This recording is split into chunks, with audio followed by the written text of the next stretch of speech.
Hello and welcome to Parenting Today. My name is Rebecca Miruri Mulure. Thank you so much for joining us today. Now, today's topic is on two issues that a lot of parents struggle with. That is potty training and sleep training. Sometimes getting a pattern, the right pattern, sleep cycle for your child becomes an issue. And sometimes just knowing the right time to ditch the diapers can also become a very big issue. And that's why we want to discuss it today with two ladies on set, and later on with Dr. Imran Harris from the Honeybee Children's Clinic. Welcome to the show. Your names? I'm Maria Muma, Yes. a mother of two, a 13-year-old boy, and a 3.5-year-old girl. Awesome. I'm Shamira Judge. I have a 9-year-old, a boy. A 9-year-old. Yeah. Now, a boy and a girl. Yes. Let's talk about their sleep patterns. I want to take you back to when they were toddlers. How was it for you, for the two kids? And was there any difference, being like one is a boy, one is a girl? Yeah. I will say that there was a bit of difference because getting my boy, I was very young, and I didn't have a clue that there's a pattern, there's a way to do this, there's a way to do that. So I found it very challenging. Getting my younger one was easier because at least I had a lot of information, and I had a lot of experience with being with mothers. So they talked me and taught me through it. So I transitioned easily for the girl. Mm-hmm. Yes. Okay, so when the 13-year-old was young, like was a toddler, you're a new mom and this is a newborn. How was that for you? And did you have to stay awake all night? What was that like for you?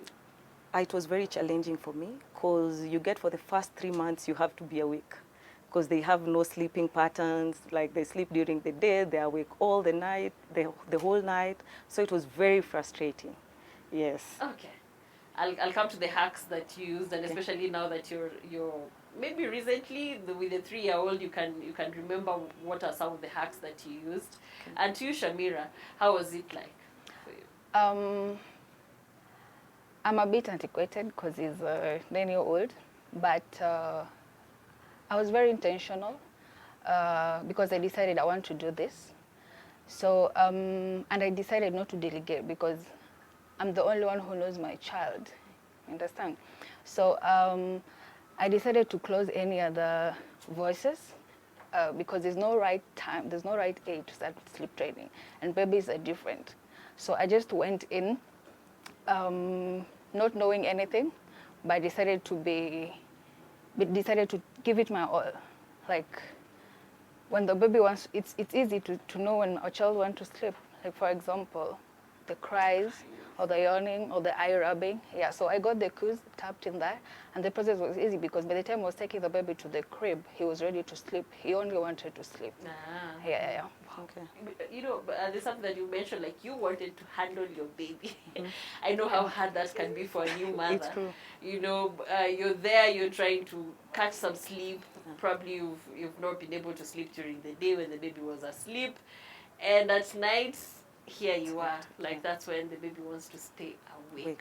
Did you seek any help with your child, or you wanted to handle your child alone, like Shamira? For the firstborn, I handle it alone. I had to go through it alone because you're like, this is me. I want to experience it fully. So I really didn't want any help, but I got help from the dad. So we handled it very well. But it was still depressing and it was still stressing. Yes. No matter how much help you get, it will still be frustrating handling everything because you're like, are they breathing? Are they eating? Especially if you also get to hear stories of what happens around, you get very worried. Like you can't help worrying. So yes. you want to be there all the time. Yeah, you want to be there all the time. Just check on them. And what are some of those hacks that you used, like for you to be able to just ensure that the baby sleeps at night, or ensure that you also catch some sleep because you are a caregiver at that time, you're the one taking care of that child. Like, so what are some of those tips? I had to ensure that they're well fed. I had to ensure that their diapers are very comfortable. I had to make sure I wash him every night before he sleeps. At night? Yes. Yes. And put on for them comfortable clothes. Yes, and it really helps. It helps. Just soothing them, also singing to them. Yes, because That's they feel the love. Okay. Yeah. All right, Shamira? So I realized that there's no right way or wrong way to sleep train. And then I made sure I communicated what I was trying to do with the caregivers. I also made sure, like her, I also made sure that the baby was well fed and the diapers were dry, the clothes were comfortable, the room lighting was well adjusted. Yeah. And it worked. It worked. Yeah. So when you say the lighting was well adjusted, like, do you dim it? Did you, what kind of lighting are you talking about? You dim it, and it's the lighting plus the sound. So you dim the light and do away the sound, or also reduce the sound. At night? Yeah, at night, definitely. Okay. So I think I have more fresh experience because I have a 4-month-old. And I think the first two months or 3, like, at least right now, we sort of have a pattern. And she knows the difference between day and night. As opposed to the first 2 months, it was really hard, you know, getting her to sleep throughout the night. Of course, maybe not throughout the night because they have to wake up for the feeds. But sometimes you realize you didn't sleep during the day when the baby was sleeping. That is the one thing that I think is usually a hack for new mothers. When the baby is sleeping, go and sleep also, so that you're able to take care of them at night. Now, I want to get to potty training. Okay. Or rather, maybe before I get to potty training, how did you now move your child from, were you sleeping with your child when they were young, with your children, with the 2 children when they were young, and how did you move them now to their own cots or to their own rooms? For the firstborn, it was very hard to let him go. So it really took time for me to actually adjust to letting them be. And I took him to his own room when he was around 5.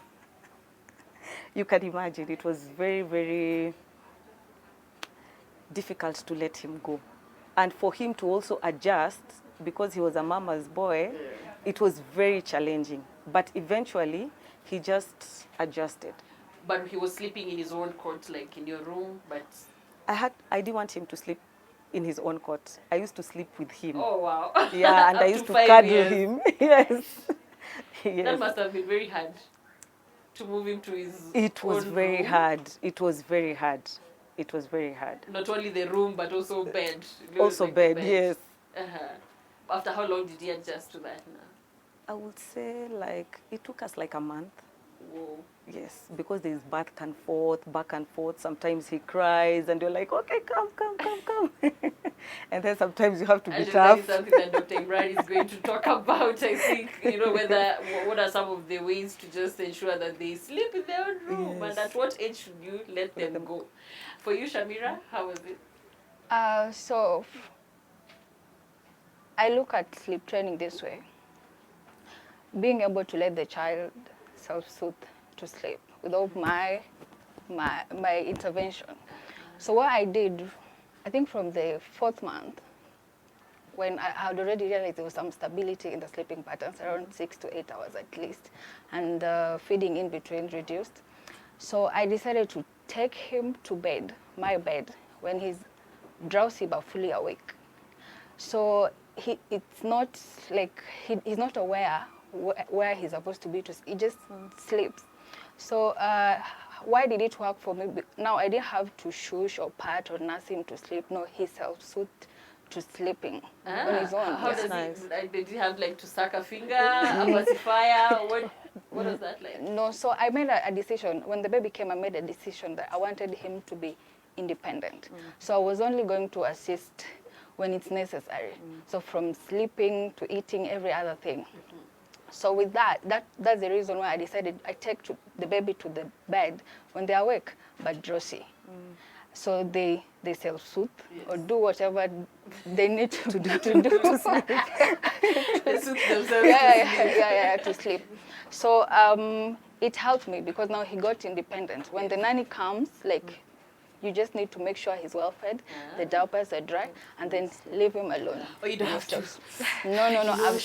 No. No. I never did that. I never shushed or nursed, nothing. And even warned the caregivers. After feeding the baby, Leave them wachana na yeye. Just put cartoon, wachana. Yeah. Yeah. And it really helps. Cartoon. That's another thing. Yeah. I think we're going to talk to Dr. Imran about that. Like whether cartoon can be a way of soothing the baby or putting some music. How is it with the 3.5-year-old? I don't want to know that. With the 3-year-old was very challenging because you get really attached to girls, but she transitioned easily because she used to cry and shout. But I started giving her the toys that she likes. I would sing for her. I would love on Before her. bedtime. Like when she's in bed. Oh, okay. Yes. I just wanted her to know that she has to be independent. Like she has to face things the way they are, because she could understand. Because with the cocomelons and what they know, there's time to sleep, there's time to do this.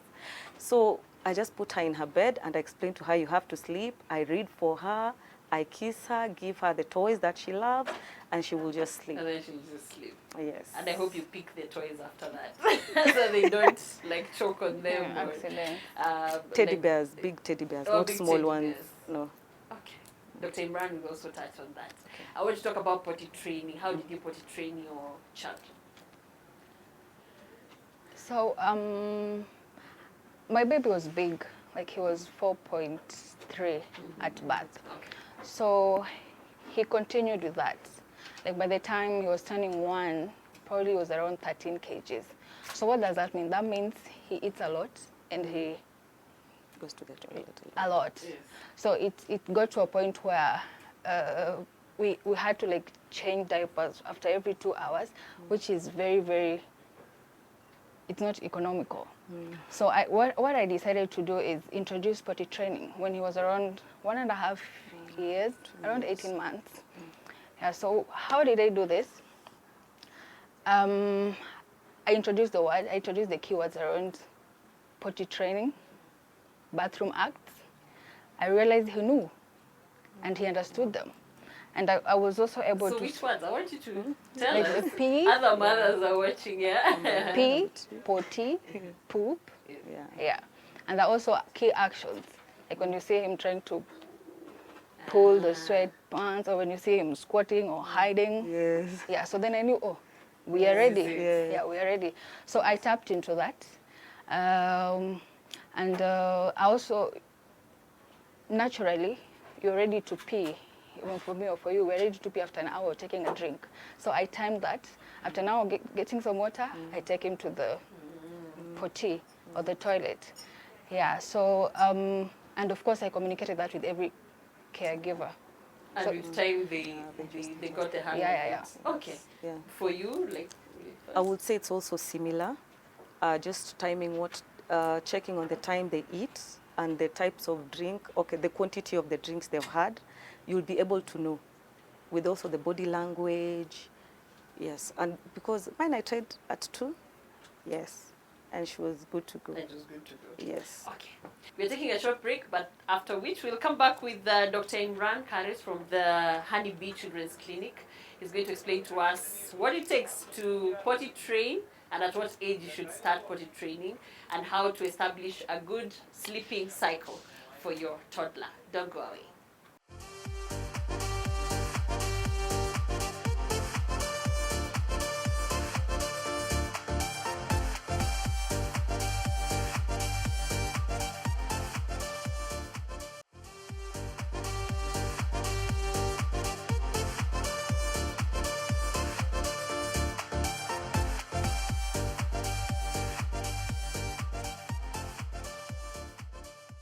Welcome back. You're watching Parenting Today.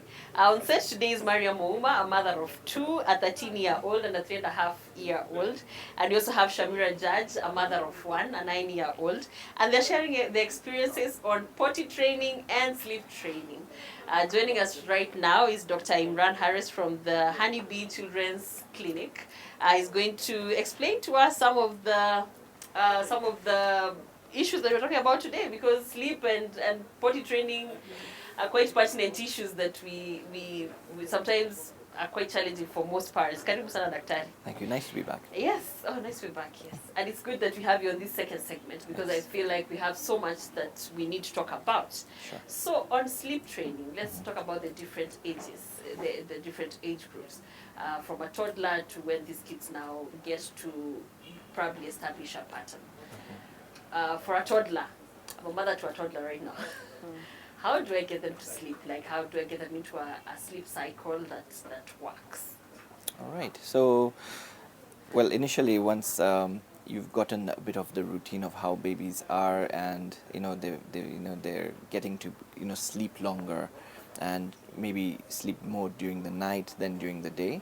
Now it's preparation time. Let's get these babies moving away from your comfort zone to their own comfort zone. Okay, so you want these babies now to be independent, like one of the parents said today, and that's very important. Is to transition them now from co-sleeping towards being on their own, and then even transitioning that away from your bed to another room. Okay, and I think that's very important, but always to just keep your keen eye that you're around and that your presence is there. Okay, so now it's preparation time. Your baby was probably in a cot, and then the cot changed a little bit of dimensions, and then baby's also changing dimensions.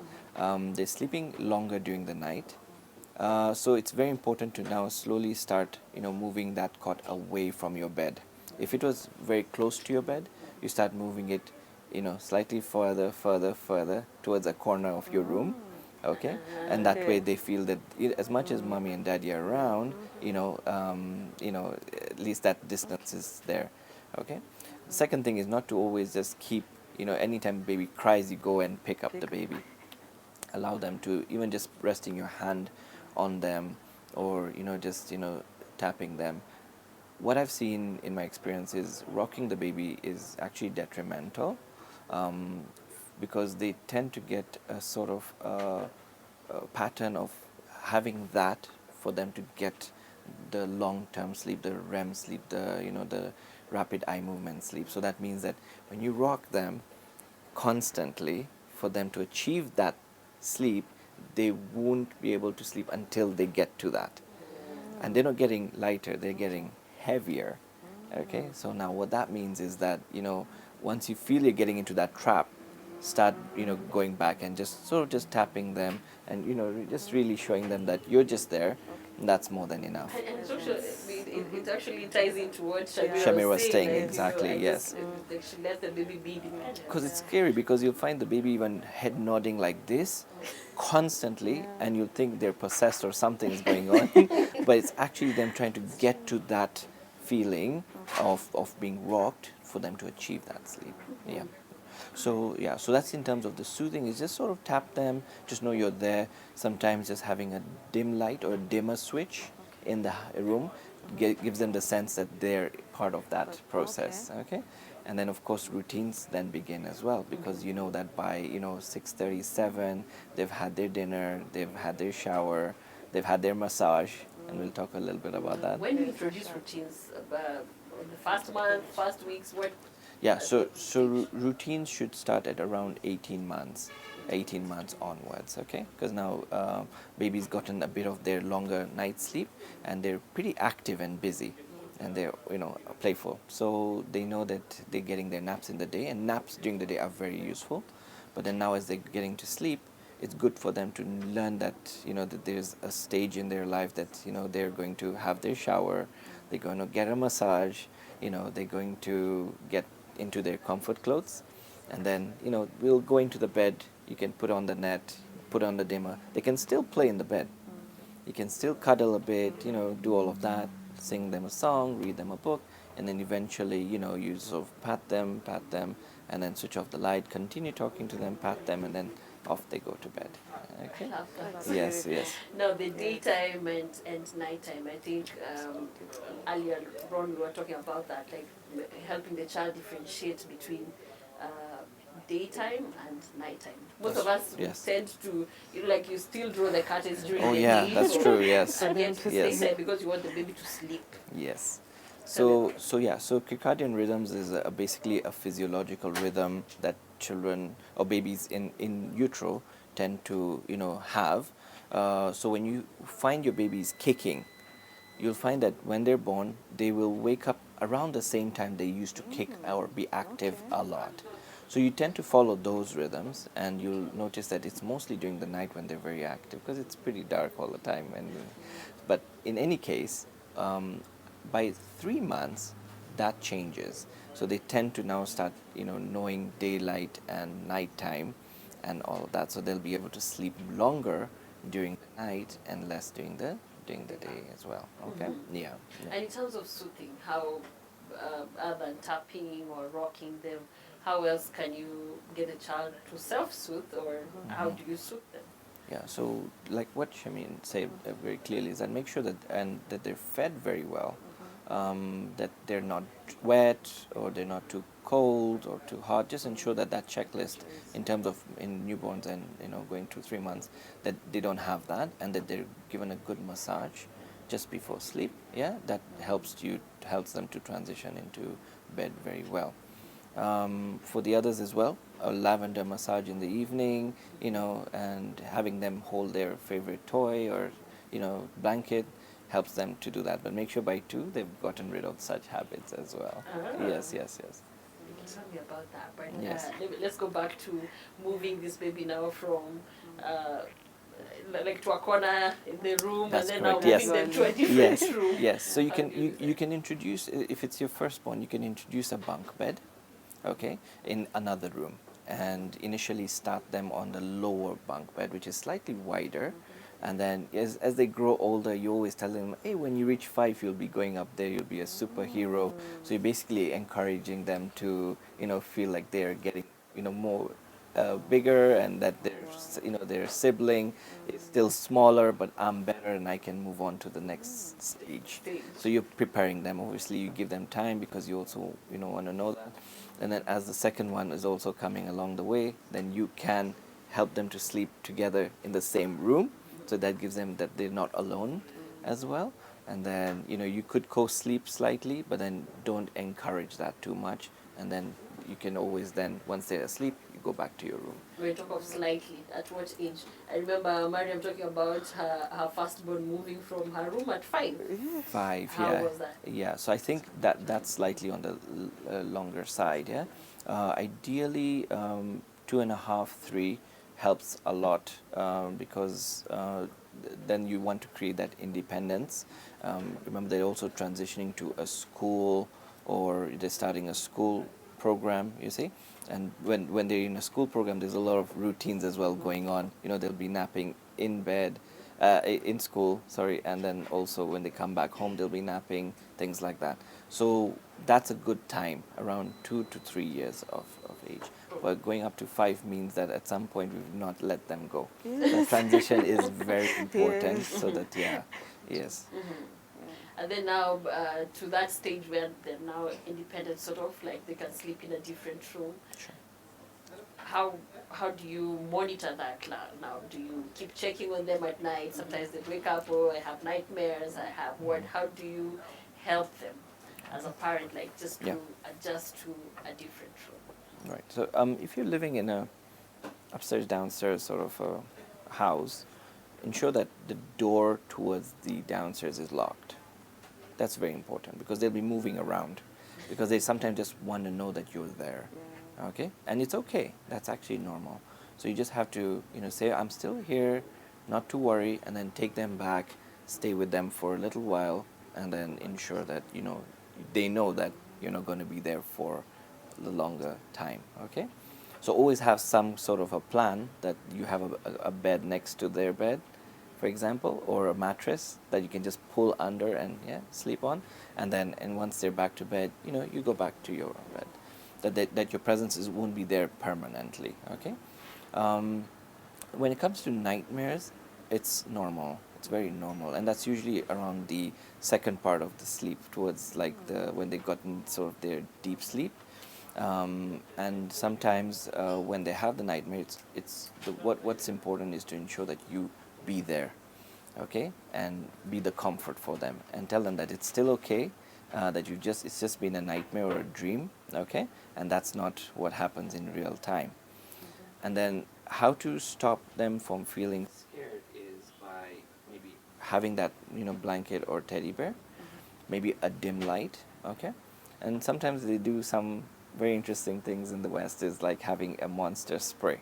So you make a sort of a glitter spray or a monster spray, and then you just basically say, I'm spraying the monster away. And when they do that, they feel, oh, okay, we've had the monster spray out of, and the monster's gone away, and that's okay. But sometimes even labeling it and telling them, what did you see?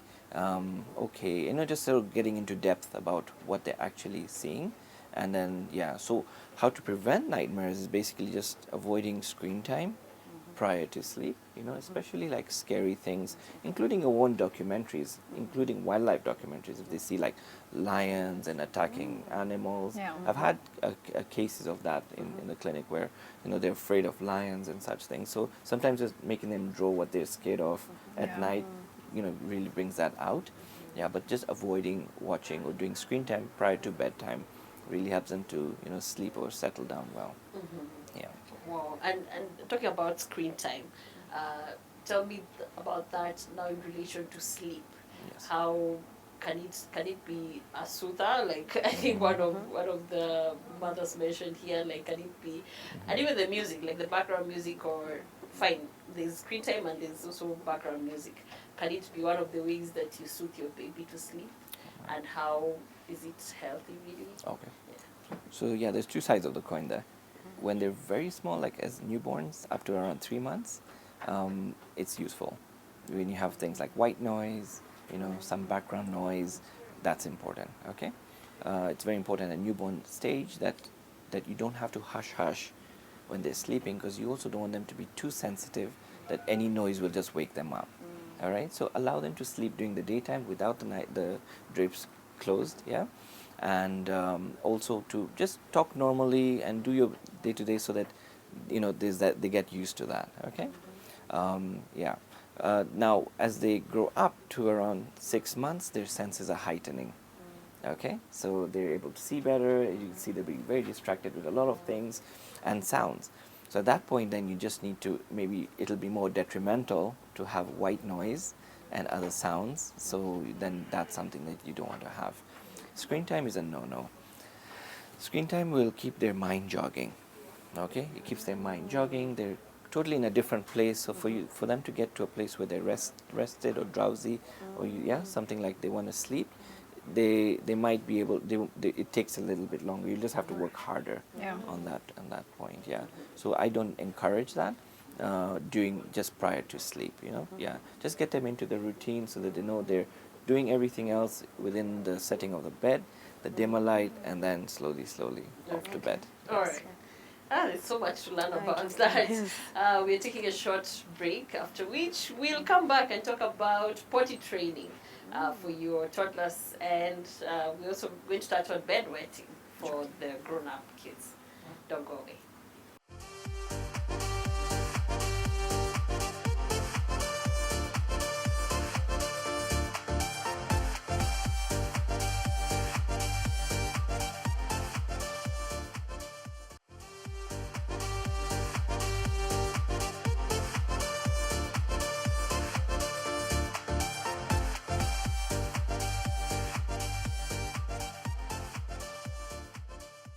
Welcome back. You're watching Parenting Today. Today we're talking about potty training and sleep training for your toddler and child.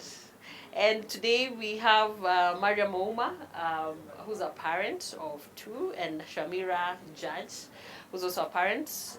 She has a 9-year-old, and they're telling us about their experiences on potty training and sleep training. And also we also have Dr. Imran Kares from the Honey Bee Children's Clinic, who's explaining to us what we should do as parents, because these are some of the issues that we struggle with our children. So we were talking about sleep training before we took the break, and now let's talk about potty training. When do you know is the right time to ditch the diapers, and especially with this economy, Dr.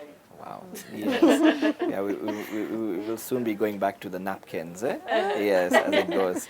Right. So that's a good question. I was listening into the parents, and I think Shamim and Mariam were talking about the right time to do it. Yeah, it's actually true. You look for cues you don't rush it. There's a lot of this thing of, oh, your baby's not potty trained, and they're already two, really know, and then so you just have to just give it time and look for these very important cues. Like, for example, is the baby having more dry time? Number one, okay. Are we not soiling too often, and are we just sort of uncomfortable with the soil already in the pamper? Okay.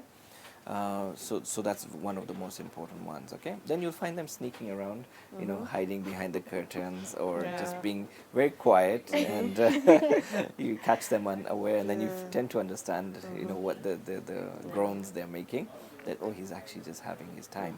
So you allow that. Now, what you need to do is have these Are they always potties. looking for some privacy? For privacy, yeah, they're looking for some privacy. There's a bit of shame involved. They're like, okay, this is my time. Don't interfere. Don't interrupt.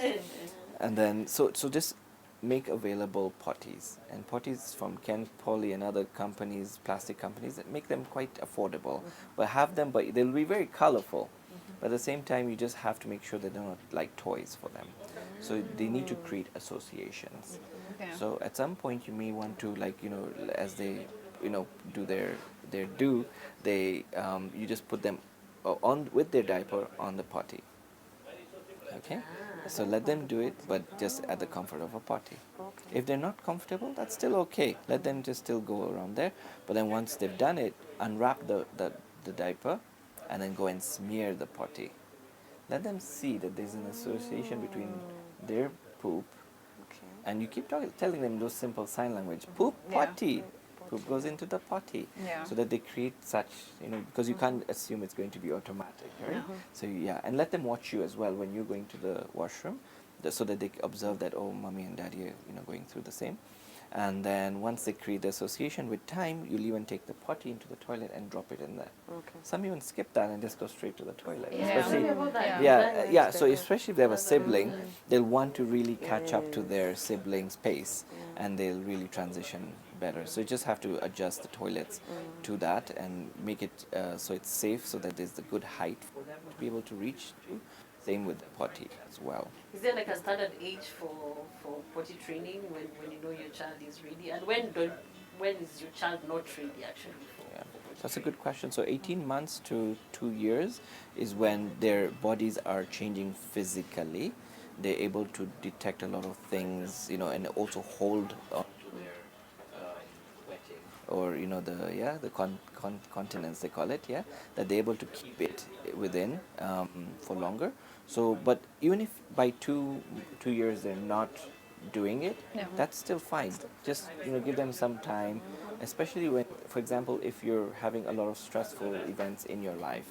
For example, if you're moving houses, if you've got a new nanny, or so things that are changing very abruptly within the setting. May not be a good time to do potty training. Okay, they might go into regression. So it means that you've taught them, and then there's a new environment. I'm not used to all of this. I don't know who this nanny is. Such things like that can make them actually go regressing back, especially if there's a new sibling coming as well. Yes, yes. They might even go regress as well and want to be acting like a baby and want their diapers changed as well. Okay. Oh, Yeah. That's a good conversation to have actually. How to treat the other sibling. And there's Yes. something you mentioned about fancy potties. Yes. I've seen some really fancy ones that look like toilet seats. Are those They have okay? And I've seen others that look like horses and motorbikes. And are they Yeah, appropriate? so there's a lot of marketing and a lot of that, but they just want to try and make the child as comfortable as possible, so that they are in a comfort zone, that they can do it, but they're in a seated position, and they can stay sort of naked a lot more, and then in between, as they're playing with it, they actually can also do their do. But so that's very important. Yeah, so it's sometimes also important to just leave them without clothes. Sometimes they'll make a mess. Don't get upset at them. Just tell them that this goes back into the potty, all right? So that they actually feel like they can actually call on you and tell you, now I want to go to potty. So they'll take you. Sometimes they'll not say anything. They'll just take you there.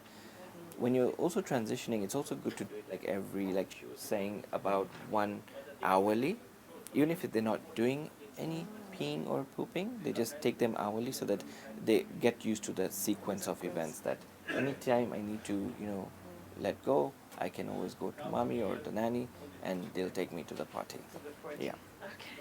Like that. Now, to you ladies, do you have any questions for Dr. Imran? Actually, very educated, and I would like to ask, when do you know that screen time? How much screen time should we give them? For your children? Yes. So that's a big debate. I mean, there's always a plus and negative thing about screen time. I know for my firstborn, screen time really helped a lot. So I don't always go against it because it's really taught him about vocalizing, learning a lot of things, especially if it's educated and it's guided. But again, you have to control it so they have more outdoor activities, and that they're not just indoors and growing up and getting heavier. They're actually using that. They're doing physical activities as well. So I would say about 1 to 2 hours, and it shouldn't be the one that rules your eating, for example. So it shouldn't be like you need to have the screen time on for them to eat. Okay, so that sometimes you can actually control that. Okay. Okay. Yeah. Okay. Question? So, so with my son, when we were doing potty training, since I was doing it by myself, so the first time he saw the potty, he ran away. Then we left it at that. So the second day I tried it again and he ran away.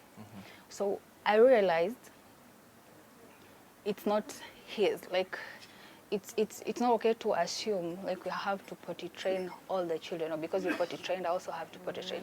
So what I did, I took him to the toilet, express to the toilet, and it worked. So it's just an input on don't be hard on your child. If mine started, if he potty trained on the first attempt and it was successful, it's not similar to the next sibling, to the neighbor sibling. Yeah. Do you have such instances where Yeah. children just want to go to the washroom directly? That's what I'm saying. Yeah, there's sometimes they just skip the potty and they go to the toilet directly. Yeah, that's pretty okay. And that sometimes helps by you as a parent also showing them, and having a sibling always doing that as well. Yeah. I know of one American celebrity who potty trains at 6 months. Yes. Wow. 6 months. So yeah, those are a bit of the extreme ends of it. Yeah. At but 6 months, but like she's there. yeah, but I think but physiologically they're not used to that. They're not able to hold their bowel and all that. So you need to wait for those instances before you go to that. Yeah. Exactly. There's another question on sleep and potty training children with disabilities. Sure. How does that differ? And how do you do it as a parent? Right. So disabilities, I mean, it's a wide topic, but we're looking at different type of disabilities. If it's visual, if it's hearing disability, is it a child who has cerebral palsy? So sometimes just using, like for example, for visual, for example, it's more of just making sure that the area that they're going to be, potty trained is safe. They have handlebars, things that they're able to just hold, and maybe have a sense of touch to know that this is for that purpose, and then they can be sort of sat in and done. Yeah, right? Some have musical responses to, for example, passing urine, for example, into the potty. It makes a musical note, so they know that that's something delightful, and they can do that there. Okay. Yeah, but it's of course it's not easy. It's challenging, but the most important thing is that you need someone who is constantly there, so they're not getting diaper rashes and things like that. They're not neglected. Okay, so that even if it's taking longer than a normal child, then it's still okay. It may even go up to 5 years sometimes. Yeah. Just to get them trained. Okay. Yeah. The use of pacifiers to soothe a baby to sleep. Should you use a pacifier? At what point should you use a pacifier? How long should you use it? Yeah, that's a good question. Pacifiers have the pluses and negatives as well. I would say use it, but just know that at some point you need to get that habit away. So use it for maybe the first few 6 months of a baby, but at the same time let it not be a reason for the child not to feed. Because sometimes just by soothing they feel like they're stimulating their gut, like they're feeding, but they're actually not, and yet if they're hungry they're going to miss that meal or skip that meal. Okay, Yeah, so it's useful when you know they're fed and then you know you're just putting them to sleep. That's okay, but again, it has a hygiene aspect of it, and it can also cause a lot of ear infections. So you just have to know that you know you're gonna use it, but just make sure that you have a place to just drop it if it gets dirty. You know, a place like a sterilizer or you know clean solution for that, and then constantly change it as much as possible, but transition out of it earlier than later. Yes. Yeah. Thumbs and fingers, like how do you stop them from soothing themselves with that? Like I have a 5-year-old who still goes, you know, soothes herself With to the sleep, sleep, you know, sure. with this finger, with the index finger. Sure. And it's quite hard to stop that right now. I always feel like, were we late to Late. stop it? Right. So yeah. So first of all, you have to find out why they're doing that. If it's sleep, that's different. If it's anxiety, maybe if there's a lot of quarreling going on around the house, they sometimes tend to just bite their nails, or you know suck their thumb, or just you know sort of bite their t-shirt, like tug their t-shirt, because they're afraid of what's coming, or they know what's coming. So anxiety can really trigger that motion. Okay. If it's just something they picked up from a sibling or someone in school, and now they're getting used to it, then now you just have to you know sort of go down to their level and just sort of pull it out and say no, we don't do that. So behavior modification. Okay. I've heard of a lot of parents doing a lot of things like chilies and band-aids in the fingers and stuff. I don't recommend that. I did try one approach of castor oil, though it's natural and it has no side effects. Just applying it on the hands, because it's repulsive in terms of the smell and the taste. Yeah. Sometimes just even for stopping breastfeeding when you're getting another baby at 2, that's really worked well for mothers. It's just applying it on the breast, or you know putting it on their hands like a mufta, and once they do that, they either tasting it or smelling it, and they just get repelled by it. But that's the extreme end of it, because you've tried a lot of you know talking to them, behavioral modification, and you know just sort of associating that with you know you're not you know sort of telling them you're growing up now, you know it's not good to do that, you know what will other people say. So just get that habit out as soon as possible. Okay. Yeah. All right. So it's talking them out of it. Yes. Okay. I think any more questions? We have one last question. Apart from castor oil, is aloe vera okay? Yeah, so like I said, this is one that worked for me. Okay. It's all about, and it's not for all. And again, it's not recommended. I wouldn't say it's scientific or medical, so I don't vouch for it. But it's something that as long as it's not going to harm the baby, or it's not going to irritate the baby, or it's not going to cause any irritation of the skin either, then yeah, just speak to your pediatrician first before you do it, and yeah. That's all I can say. Yeah. It works. Yes. I'm going to try it for my 5-year-old. I hope it works. But she's the type who can just go and wash her hands. Wash her hands, yes. Like, what is So- this? so I've that only one just- applied on yeah. my thumb.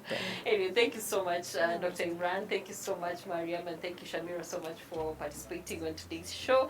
I'm sure we've learned a lot. And Yes. thank you, viewers, for tuning in. And I'm sure you've learned a thing or two on sleep and potty training.